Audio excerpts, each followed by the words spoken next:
Olá, pessoal, espero que vocês estejam todos bem. Nós vamos continuar a nossa revisão da apostila do primeiro bimestre, lá na página 12. Quais são nossos objetivos? Compreender o papel do ator no teatro, conhecer o teatro naturalista e suas particularidades, apreciar obras de arte visual naturalistas, reconhecer propriedades da música. Então, nós vamos iniciar hoje sobre o papel do ator no teatro. O teatro pode ser pensado e analisado sob várias perspectivas, desde a arquitetura, do espaço até a disposição do palco, os elementos do cenário, a iluminação, a sonoplastia, o figurino, o texto dramático, a plateia e o ator. Então, hoje em dia, para a gente ter uma peça teatral pronta, nós temos vários profissionais por trás dela. A começar pelo cenário. Quem cuida do cenário? É o cenografista. Ele é o responsável por criar um ambiente, o lugar onde a ação vai se passar, certo? A iluminação. Quem cuida da iluminação é o iluminador. Ele é quem cuida das luzes durante as ações. Então, se for necessário enfatizar uma expressão do ator com a luz, ele fará. Se for necessário enfatizar um local com a luz, é o que ele vai fazer, certo? A sonoplastia. Quem cuida da sonoplastia é o sonoplasta. Então, ele cuida dos sons e ruídos que podem acontecer durante o teatro. O figurino. Quem cuida do figurino é o figurinista. Então, ele é quem cria os figurinos dos personagens conforme a época, conforme o que vai se passar naquela cena, conforme o personagem, certo? O texto dramático. Então, quem é que faz o texto? É o dramaturgo. O dramaturgo é aquele que escreveu a peça. A plateia é quem vai assistir ao espetáculo. E o ator. Então, o ator é aquele que vai interpretar, através de ações e falas, um personagem. Se focarmos no trabalho do ator, percebemos que, em relação à preparação dos papéis, é necessário dedicação e tempo para construir cada personagem, para decorar textos e para ensaiar. Isso para que, no momento de representar, o ator possa estar pronto, sentindo-se como o próprio personagem. Pois, no teatro, a cena acontece ao vivo e somente uma vez. Ou seja, ela é viva naquele momento único que o público assistirá. Então, se eu fui ver uma peça de teatro, eu tenho que prestar total atenção no que está acontecendo para não perder nenhuma parte. Por quê? Porque eles não vão ficar voltando para saber, para você ver o que aconteceu. Aconteceu naquele momento, vai para a próxima parte. Então, o trabalho do ator é estudar o seu personagem e fazê-lo da melhor maneira possível para os espectadores. Então, o exemplo é uma série da Globoplay chamada O Bom Doutor. Essa série,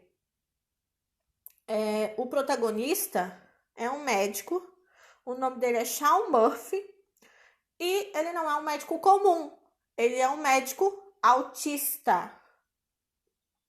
Então, o ator teve que, antes de começar a interpretar esse personagem, estudar sobre o autismo, estudar sobre as características do autismo, o que é o autismo, estudar pessoas com autismo, para que as características do personagem dele fossem as mais verdadeiras possíveis. Então, as perguntas mais feitas sobre essa série é se o ator realmente tem autismo. E ele não tem.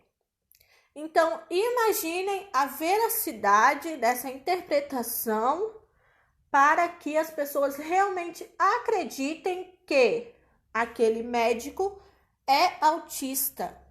E ainda pensarem que o ator realmente tem autismo.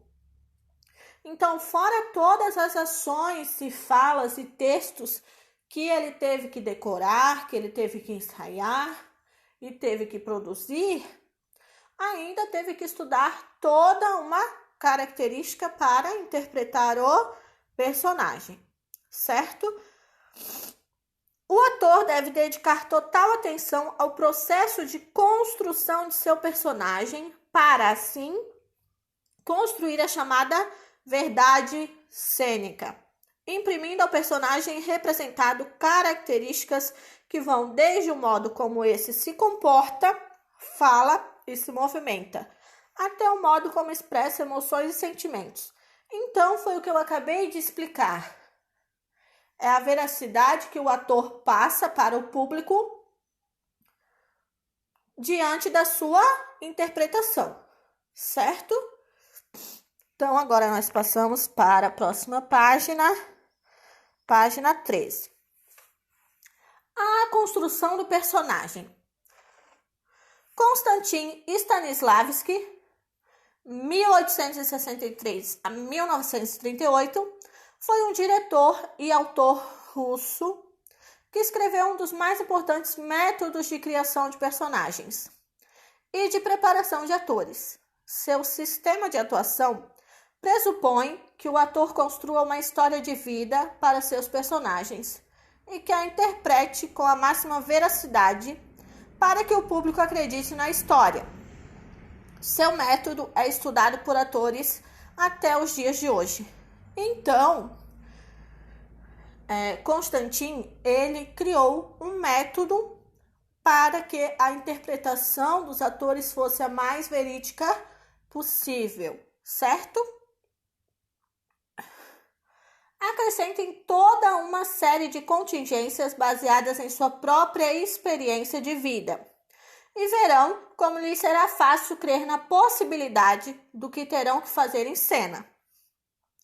Elaborem assim um papel inteiro e terão criado toda uma vida nova. Os sentimentos despertados manifestar-se-iam nos atos dessa pessoa imaginária, caso ela fosse colocada nas circunstâncias determinadas pela peça.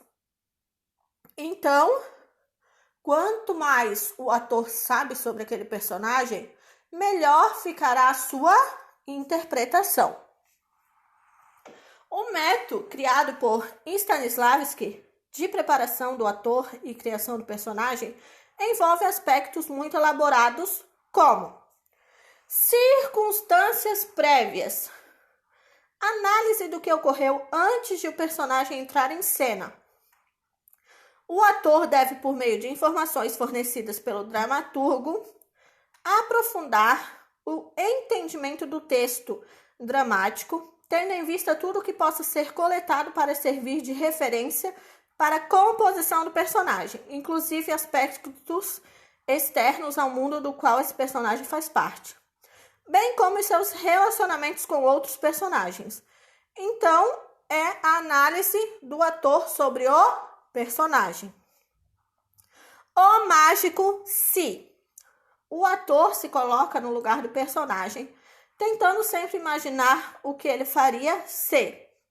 Compreender o se é necessário antes entender a regra básica de Stanislavski.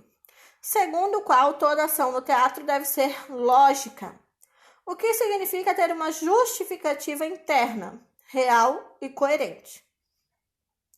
Assim, em uma simples situação de fechar a porta do apartamento, por exemplo, é preciso analisar os movimentos, os motivos, as circunstâncias que estão envolvidas nessa ação.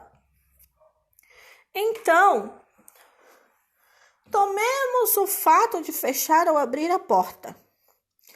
Nada poderia ser mais simples ou menos interessante. Pode-se dizer, ou mais mecânico. Então, é uma coisa simples, feita no dia a dia. Mas suponhamos que neste apartamento de Maria tenha morado um homem que ficou louco, furioso. Levaram-no para um hospício. Se ele tivesse fugido e estivesse atrás daquela porta, o que é que vocês fariam? Assim que a pergunta foi formulada nesses termos, todo o nosso objetivo interior modificou-se. Nossos espíritos se concentraram em calcular o valor ou propósito deste ou daquele ato em função do problema proposto. Nossos olhos começaram a medir a distância entre a porta e a procurar caminhos seguros para chegar a ela.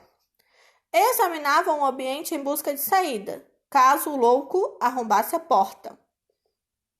Nosso instinto de conservação presentia o perigo e sugeria meios para enfrentá-lo. O se atua como uma alavanca que nos ajuda a sair do mundo dos fatos, erguendo-nos ao reino da imaginação.